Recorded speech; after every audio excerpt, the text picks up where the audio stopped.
Hello, Bold Blueprint community. Jill and Julie here with another weekly installment of Water Cooler Wisdom. Last week, you joined us as we talked about gifting as we get ready for end of the year and celebrating our employees, our clients, and our loved ones. This year, or this moment, we actually want to take a time and really talk about how we can give the gift of being present for ourselves and for our loved ones as we head into end of the year. And I think a big part of that, Julie, is how we end up being intentional with our time. How are we spending our time? How are we spending our energy? We know that it gets particularly busy as we're trying to stretch ourselves through this end of the year period and making sure that we're showing up for our friends and our family. But also, it's really important how we're showing up for ourselves and being present. Yes, that's so true. I mean, sometimes we get like so caught up in saying yes to every invitation or feeling like we have to buy everybody a gift or, saying, oh, we'll cook the family dinner and we, have 10 too many dishes. It's just one of those things that, to your point, we need to be intentional with what we can realistically accomplish and where we're spending our time, to your point. We don't have to accept every invitation. You don't have to buy everybody a gift. You don't have to overspend where you can't afford to. But to Jill's earlier point, the greatest gift that you can give to yourself or to loved ones is being present. And so a lot of times I feel like people, or at least I did, I got confused on what being present really means. I used to just think being present was, either being there in the space or maybe it was really grounding myself in that moment and saying, I'm looking at the sunset. And that's well and good, but there's a lot of different layers to presence. And so I want to take a minute to talk about that. And so, being present, like I said, sometimes people just think that they're in the room and therefore they're present. That's a great first step. That is, but like, just like anything, if you're at your child's baseball game, but you're not paying attention to the game at all, it's not really being present. So that first step is to make sure that you're not on your devices. Make sure you're not tuning into the TV, making sure you're putting your phone away and you're actively listening to the other person or engaging in conversation. I know sometimes my brain can get so bogged down and I'm just constantly running thoughts through my brain. But it's so important to slow down and actually be with the person that you're talking to or having a conversation with. And then the second level would be to appreciate where you're at. I know that sounds maybe a little bit similar, but like I said before, sometimes I thought presence was being like, oh, I'm looking at the sunset. I'm taking a moment to smell the roses or look at the sunset. But if it doesn't sink into you, if you're not appreciating that moment, if you're not really there, and you're just doing it kind of superficially, it doesn't necessarily mean anything. So grounding yourself in that moment and like recognizing the gift it is to be amongst people that you like, or even if you don't like them, but you're still amongst humans and you're still connecting. And that's a very cool thing to be able to do. And then the last and actual definition of presence is really being present with your own feelings and your own emotions. That is what true presence is understanding how you're feeling in each moment and giving yourself that time to it's just to feel into your body, to feel into, okay, I feel angry or I feel upset or I feel really happy or I feel very grateful. True presence is really being able to understand how you're feeling so that the people around you feel safe with you. I mean, that's when you don't know how you're feeling, when you don't understand, when you can't define that, that really takes away from everybody's experience, including yourself.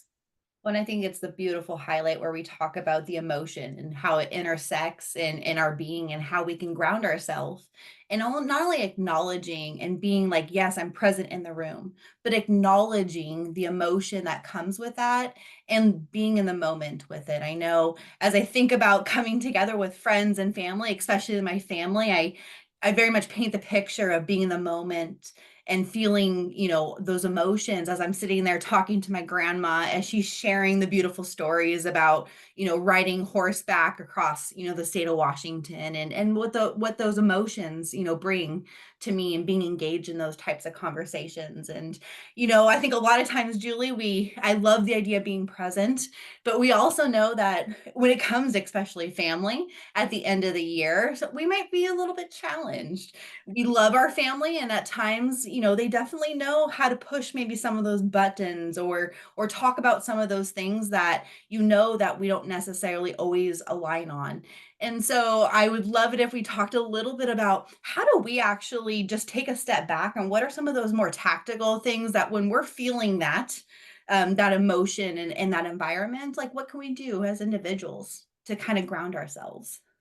Yes, it's so true.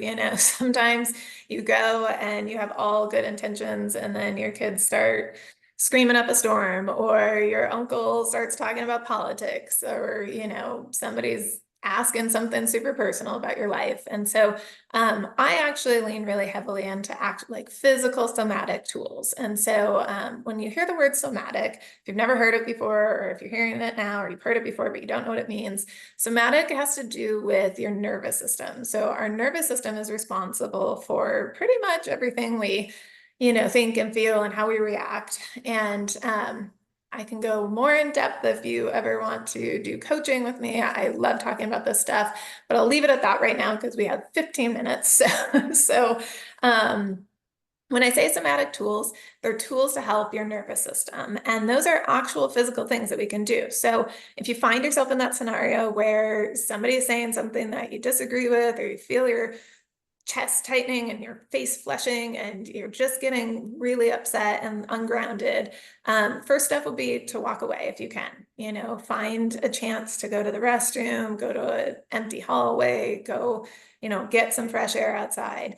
Some actual tools that you can do once you're in that space, you can do 4-7-8 breathing. That's where you breathe in for 4, hold for 7, out for 8. You can do tapping. If you don't know what tapping is, I'm happy to teach you, or you can, use the good old Google system to, to find that out. There's tons of YouTube ones out there.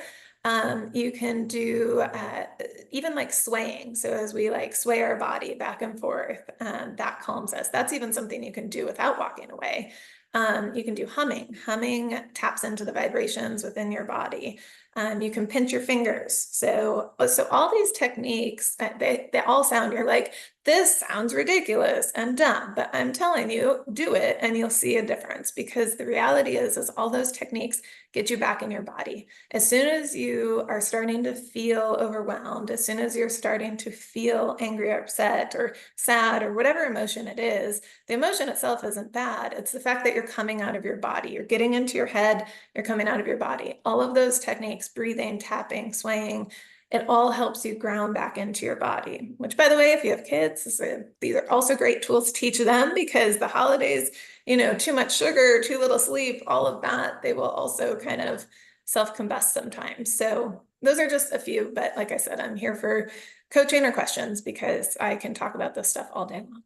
What I know that for me, I think the one that when I'm sitting in the room, or, interacting with individuals, and how I can acknowledge the moment where I start to get out of myself and kind of more in my head, is I definitely go to the pinch the finger and just start rubbing them together a little bit. It helps me to kind of pull focus and kind of ground myself a little bit more, and get ready to re-engage versus react in kind of those situations. So I know I myself have found those very beneficial, especially as we get ready to be present in the holidays. One thing I really like to focus on at this time of the year too, Julie, as I think about being present, is all around kind of self-care. We focus on others. How do we support? How do we engage, with others? I think a lot of it too is how do we acknowledge and recognize and support ourselves at the end of the year?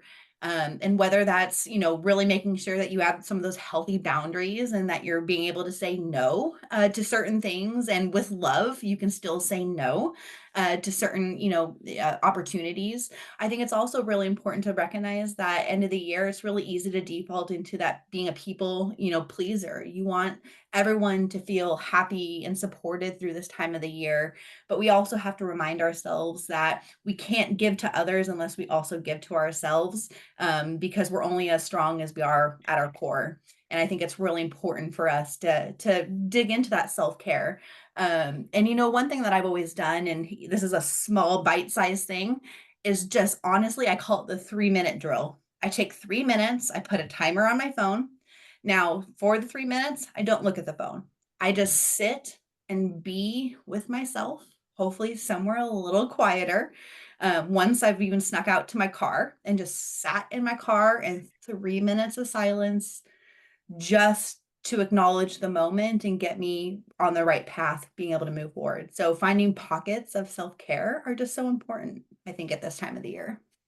I love that, Jill, because to your point, like I always think about it as a cup. If you have an empty cup, you can't pour, there's nothing to give anybody else. And so when people say your cup needs to overflow, like in order to give to other people, you have to be in overflow yourself. And really, you have to give that overflow to yourself in order to fill your cup. So I love Yes. that. But one of the best pieces of advice that I received a long time ago was if you are having a bad day, go do something nice for somebody else. And I have lived by that. And people think I might be crazy, but the time of year where it's so easy to get frustrated because somebody else is taking our parking spot, or the parking lot is crazy, or the coffee place is a line out the door.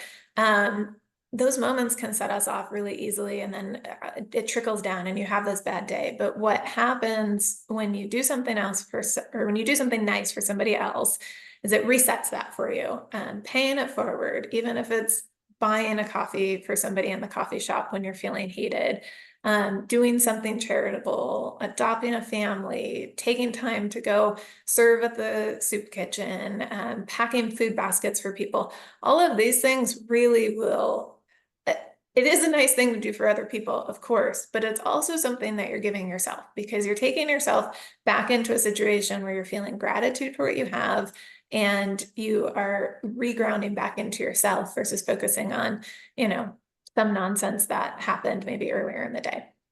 I think giving that time is just so important. And that's one thing that we can do is be selfless, also kind of during this time. And then on the end of that, what I'd like to throw out there too, Julie, when we're being present for ourselves, especially during this time of the year, kind of around that self-care kind of concept, I'm going to take it to more the extreme, and I'm going to go with the treat yourself. You have done amazing things this year. I think it's important for us to also recognize as individuals the things that we've accomplished, the milestones, the things that we've overcome throughout the year, and really just take a moment to even either buy something for yourself, small, big, whatever it is. We would also love to see what you end up treating yourself with. So feel free to share that with your Bold Blueprint community. But I think it's important that also recognize that as much as we give and support and maybe purchase things for other people, there's this element of treating ourselves either to self-care or to something that we might have been eyeing throughout the year. I love that because yeah, the reality is we give to so many people, but it's important to give to ourselves. And in a few weeks, I'm excited to talk about, celebrating our wins throughout the year, because a lot of times we just let the year end happen, and we don't take time to reflect. So they're coming up in a few weeks. But I think really to kind of summarize, give people grace, give yourself grace, give people grace.